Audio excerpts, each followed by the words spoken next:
You may think that after being out and traveling for the last 3 or 4 weeks that I would want to stay home today. Well, you're wrong. Today, I am in Old Cahawba. And after this intro, I'll explain to you what that is.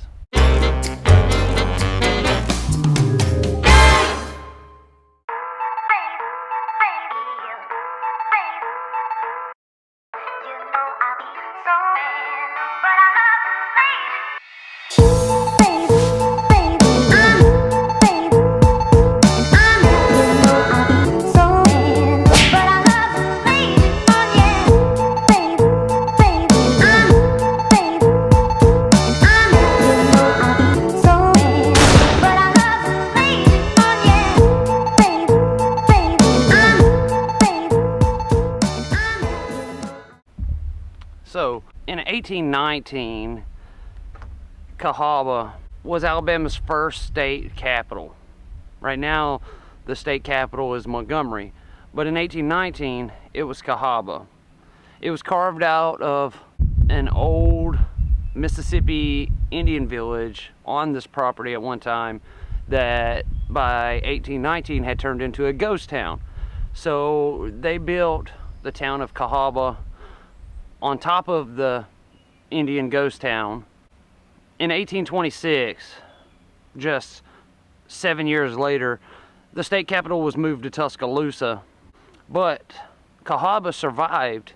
It grew into a wealthy river town, a place that was dependent upon cotton and slavery to succeed.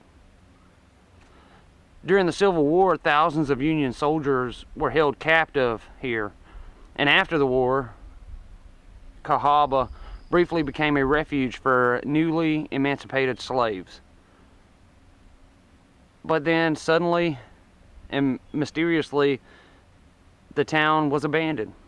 They don't know if a flood came and ran everybody off, but it turned into a ghost town overnight. Today it's a pretty important archaeological site here. Cahawba is an authentic ghost town. Here is the Cahawba River. The river runs around the edge of this entire town, which is why when it flooded the entire town, washing away all the buildings that were here. There's all kind of rare and supernatural occurrences that happen here on the property. Noises, lights, you name it, it happens here on this property. In 1819, while this was a thriving riverfront city, they used these concrete blocks to symbol a street name. Here's remnants of an old washing tub buried here in the forest. This pipe right here is an artesian well where the people who lived here in Cahawba got their water. There were quite a few of these wells located around the city of Cahawba. Through the 1800s, they continuously flowed water. This place was already a ghost town, had been a ghost town for many years. The wells were flowing, but in 1990, mysteriously, all the wells throughout this entire property went dry, even located right next to the river. No one knows why they all went dry in 1990.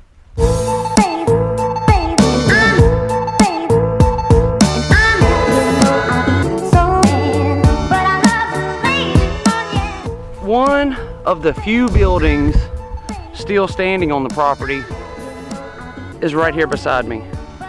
The church. This was built in 1854. It was St. Luke's Episcopal Church.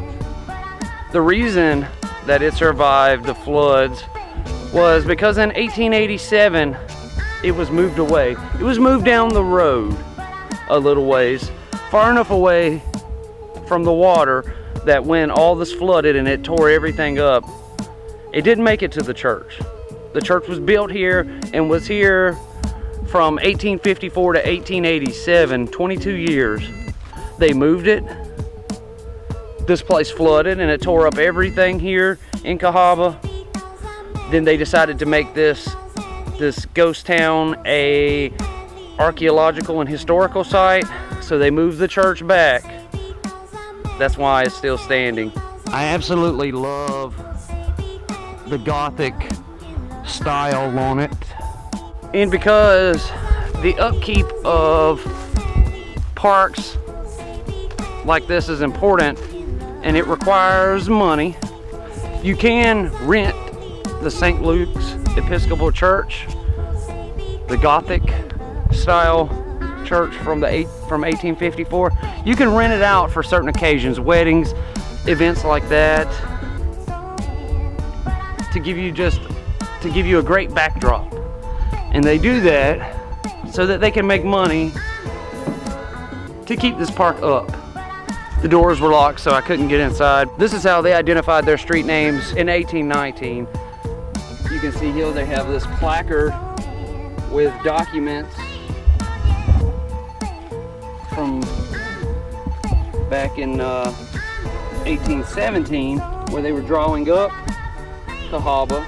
You can see here how it loops around. This is the river. Here's another one here that also shows the Cahawba River. Cahawba River, how it comes off, and this is where the town will be, but it also shows the city blocks where they were planning it. Maybe I enjoyed this stuff so much because in school my favorite subject was history. I've always loved history. And Cahawba, this area, this is some darn good Alabama history here. Love me when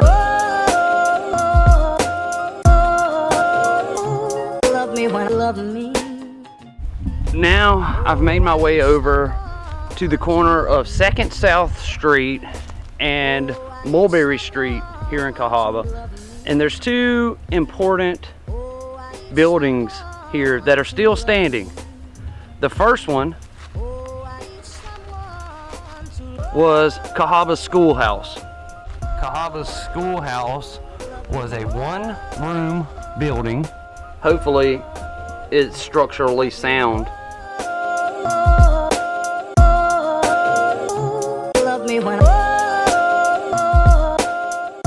Like I said, it was a one-room building where students would learn. Let's not forget though, by the time that this schoolhouse was built, the majority of the students who would have been coming here were the children of emancipated slaves. It's kind of amazing to me that after all this time sitting out here in the wilderness with no shelter, this wood has survived and hasn't been eaten by termites or fallen apart due to the elements. This was their chimney at one time that provided heat. The windows are just boarded to open and close and allow air in and out. And this platformed area here was where the teacher would stand to teach. I don't know about you guys, but I love this kind of stuff. As you can see here though, the inside is still together, but like I said, the elements have not been kind to the outside. Truth be told though, it's been here since 1819, so it's almost 100 years old. This sitting right out behind the schoolhouse is not a water wheel. This was their outhouse. As you can tell, not a lot has changed in the way a toilet looks in the last 100 years. This being steel, ours now being porcelain. And I don't know about you guys, but because of indoor plumbing now and bathrooms, I am spoiled. I don't know that I would be able to come out of my house early in the morning, right when I wake up, in say, freezing temperatures to go to the bathroom, whether number 1 or number 2, especially number 2. I wouldn't be able to do that. And they didn't really have a choice in that time. But now, with the way our restrooms are now, like I said, I'm spoiled. I don't like to be cold. That would have been miserable for me if I lived during that time period. Sitting directly next to the schoolhouse was the Cahawba Methodist Church.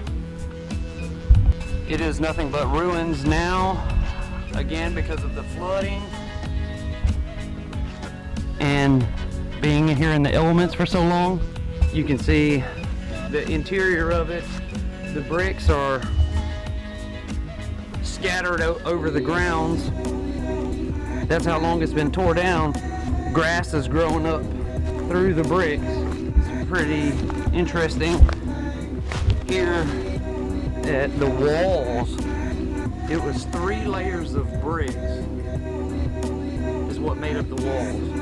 At the time, how many bricks do you think it took to make this entire church?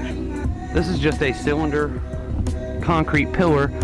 They laid bricks and then put concrete over the outside of it to make the pillar. It's kind of interesting. Here is a placard that shows what the church looked like before it was tore down. That's a good picture there. You can still see, here's the pillar. Here's the pillar that I was just talking about.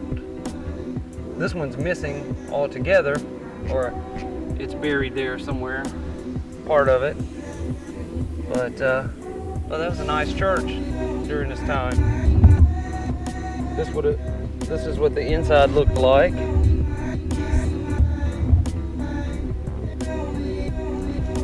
And here is just a random picture with some people standing out front of it, even a little car here. This placard says, during his first year in Cahawba, Reverend James L. Cotton's congregation was composed of 83 whites and 150 African Americans. At first he held services for the enslaved people under the floor of a cotton warehouse. Later he was able to obtain a lot nearby so the African Americans could build their own log church. Always worship was overseen by the white minister. So when emancipation came, Cahawba's African American residents wanted a church that was truly their own. They formed an African Methodist Episcopal congregation. Cahawba's white Methodists had moved away, so the black congregation was able to use this vacated church from then on. This building was known as St. Paul's African Methodist Episcopal Church. In 1954, sparks from a fire in the nearby woods ignited the wooden steeple. It ignited the steeple there. The brick walls toppled before the fire squad could respond. In the end, the number of worshipers had dwindled to 7. Wow, that's an amazing piece of history there. It's absolutely horrible that it burned down. It would be wonderful if it was still standing today. Looky what I found out here, just hiding back in the woods. Check out that Alabama logo on the side of it there. That is old school. It has that same logo here on the other side. I don't know what this is here for or how long it's been here, but they have it set up. It's 2, 4, 6. They have it set up to sleep 6 people, or had it. It's obviously no longer in use now. Maybe people who were attempting to keep the park up, employees or something, may have lived in that at one time, or maybe it belonged to squatters. Who knows? There are a few residential properties here on this location, only because this wasn't always recognized as a national landmark or an archaeological site. The state of Alabama had the records showing that in 1819 there was a location here where the first state house was built, but it was buried.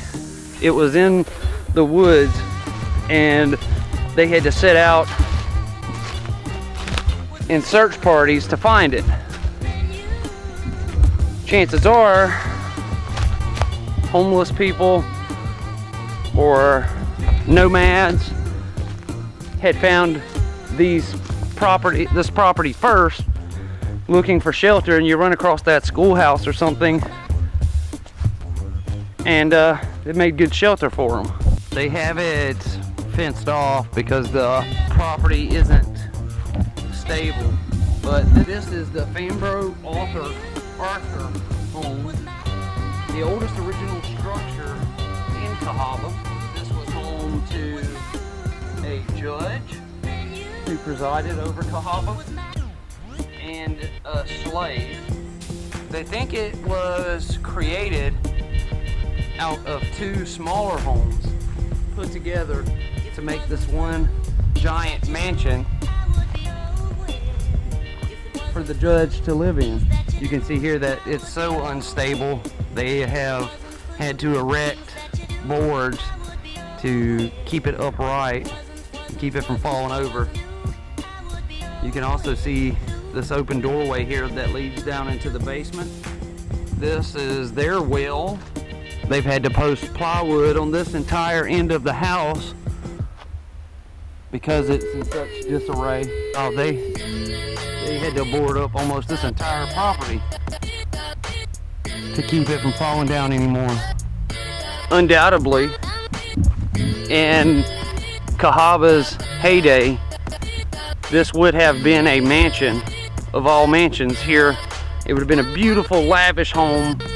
Someone lived in this home as most recently as 1995, which would have been this young lady right here, Miss Maddie Arthur, who was the daughter of this gentleman, Mr. Ezekiel Arthur, who was slave to Mr. William Fambro and family. This house was built in 1840.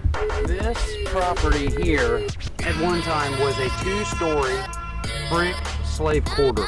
Two-story slave quarters made out of brick, luxury quarters, were not typical, but because Cahawba was a very wealthy town, they could be found here. Stephen Barker built these quarters in 1860. We're on the northern edge of town. In front of me here is a photograph of Stephen Barker's mansion, which is this, and this building that we see here is this. After the Civil War, Confederate veteran Samuel Kirkpatrick and his wife Sarah purchased Mr. Barker's mansion and all the outlying properties, i.e. this slave house. One small step for my man. And they transformed this property into a very large farm. 3 generations of Kirkpatricks managed the farm from that point on. In 1935, a fire destroyed the mansion, and all that was left was the slave quarters. By that time, all the slaves had already been emancipated, and the 2-story brick slave house was just sitting here empty. You can look here on this property. You can see these 4 platforms sitting here in the yard. This is where the mansion was located before it burnt down. These 4 pieces here are actually covering the entrance into their basement. Because this building was sitting empty when the mansion burned down, and this may as well have been a mansion itself at the time. Yes. The Kirkpatricks gave it an upgrade. They added some columns to the front of it, which are no longer standing now, and turned this into their home. They also added an extra section back here in the back. This at one time was a door, an entrance and an exit. And you can see they have covered it up. The original two-story slave house was from the front edge here to right here. This was the original slave house. But when the mansion burned down in 1935, they added this entire back section to that and expanded the slave house. There's a big ass little snake right there that I didn't see, slithering his way into the house now.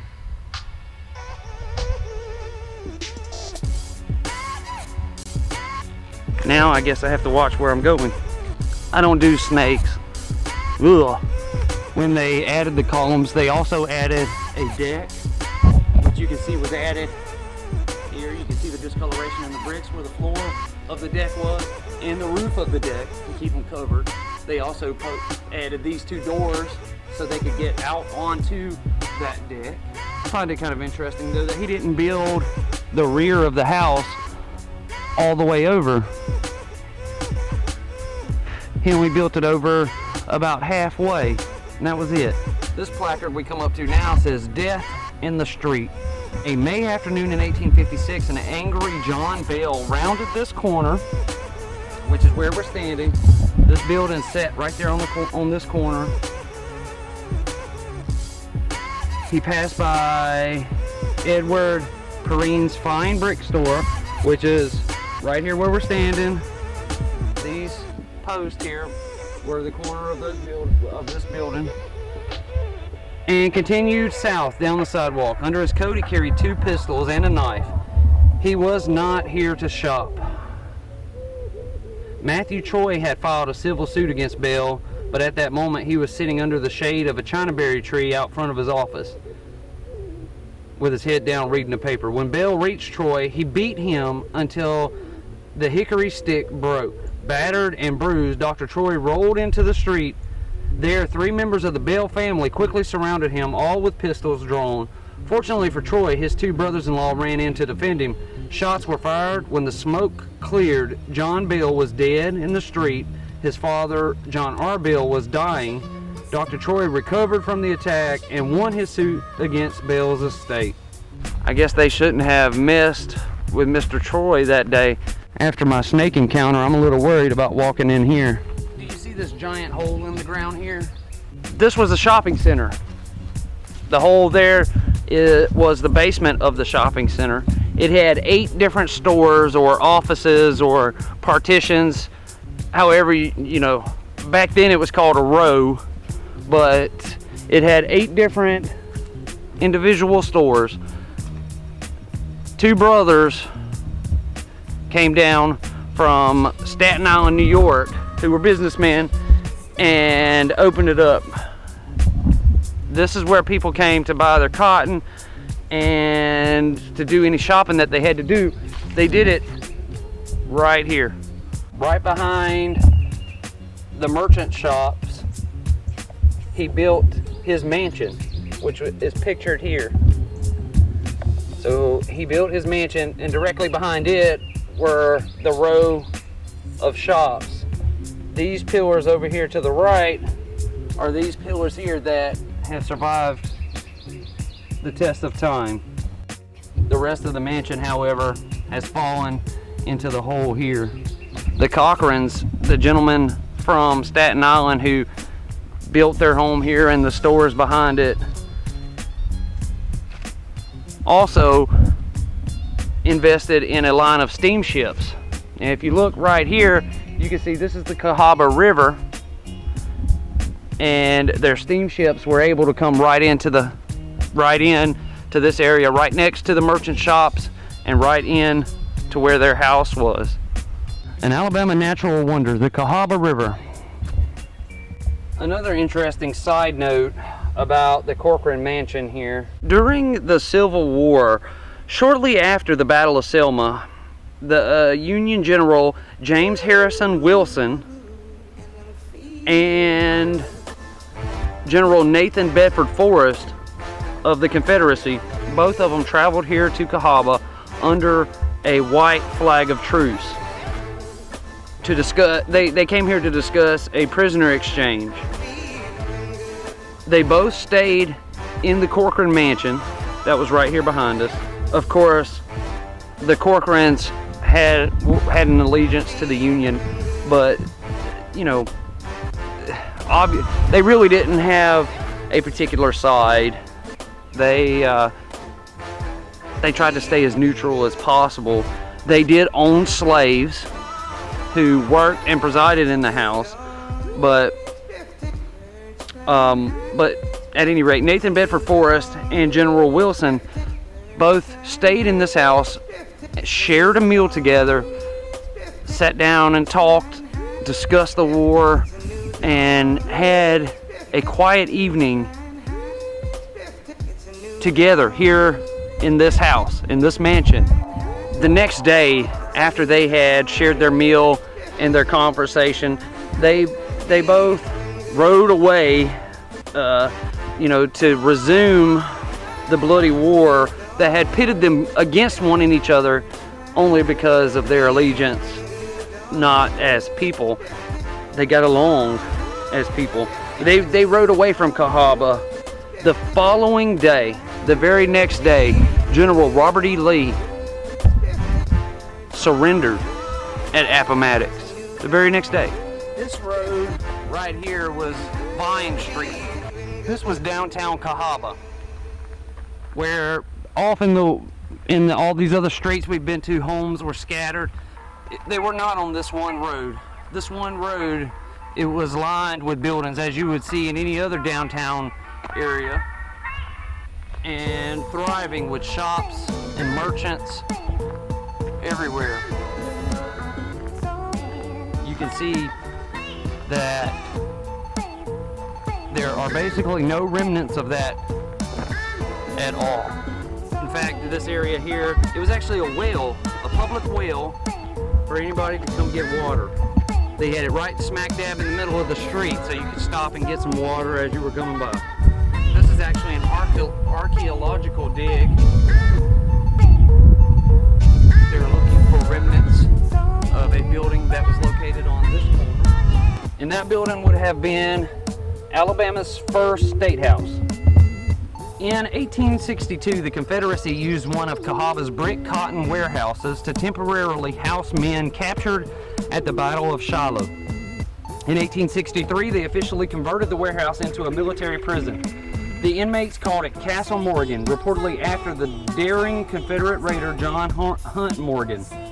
The warehouse only measured 200 by 125 feet, but at the end of the war, 3,000 men were confined in this small space. Over the course of the war, thousands more passed through the prison, and yet only 142 to 147 men died here. Such an exceptionally low death rate can be attributed to the artesian wells that supplied fresh water for drinking, bathing, and sanitation. As the war drew to a close, flood waters inundated the prison, making a bad situation worse. After several days of standing in foul water, the captive boys in blue were removed from Cahawba and sent to Vicksburg, Mississippi for parole. At the end of the war, many of the federal soldiers from Cahawba's prisons were placed aboard a steamboat called the Sultana. After surviving bloody battles and harsh prison life, they were finally headed home. Joy ended in tragedy when the crowded boat exploded near Memphis on the Mississippi River. Most of the men aboard were killed. The Sultana disaster is still considered one of the worst maritime disasters in U.S. history. You can see here, this fireplace is the only thing left from the former storage plant / prison. Right here on this street corner was Saltmarsh Hall. In the late 1850s, Cahawba experienced a building boom. Everyone expected the town to prosper because of a new railroad, which is not too far away from here. One of the first large brick structures built at that point, and it was completed in 1856 by Dr. Saltmarsh. He wanted the town to have a large hall for public occasions, balls. The second floor was fitted up as a concert and an exhibition hall on it. and they had a ton of fancy dress balls there. In 1876, there were 307 registered voters out of Cahawba. Out of the 307, all of them but 9 were African American. That means there were 9 white people and 298 African Americans who were Republican, who voted Republican here in Cahawba. Cahawba had become a town of politically active freedmen, but shortly thereafter the settlement faded away. We recorded a lot of footage today. Hopefully I can get it all to fit into one video. We've seen the ghost town of Cahawba now. This is one of the places on my list of important places to vlog. And now we've done it, we've seen it, and it was a great experience. There's a lot of history here. I am going to head back home now. So with that being said, I got quite a few hours drive home this evening. So I want to thank you all for watching. And I will see you tomorrow. Have a good night.